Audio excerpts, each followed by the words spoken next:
রহিম ভাই সাহেব ফান খাইতেছে, আম্মা জাহান্নামে যাওয়ার লাগিয়া আর কিছু খাওয়ান লাগবো ওই তো সর্ব ঠিক কিনা খাও। হালিমার স্বামীরা কথা কষ্ট হইতেছে আপনাদের? হালিমার স্বামী আব্দুল্লাহর কুলে দিয়া দাঁড়িয়ে আছেন।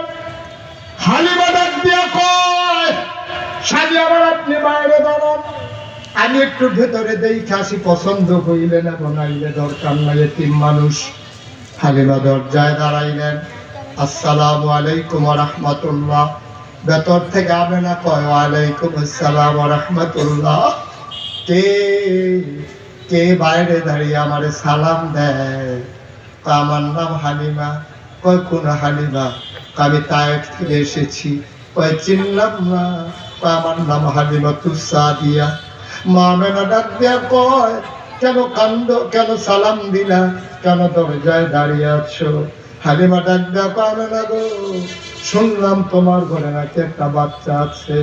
আমি যে বাচ্চা নেব এমন কোনো কথা নাই, বাচ্চাটারে আমি একটু দেখতাম চাই, বাচ্চাটা দেখতে চাই, পছন্দ হইলে নেব, নাইলে নাই। সবাই কনাবে আচ্ছা সবুজন, আচ্ছা সবুজন ফলাফান্ডিরা দয়া করে পরে মিনিট রাখা যান। ছেলেরা বসো, আমি হুজুর কইছি ফিটাইতো না। বসো ছেলেরা সব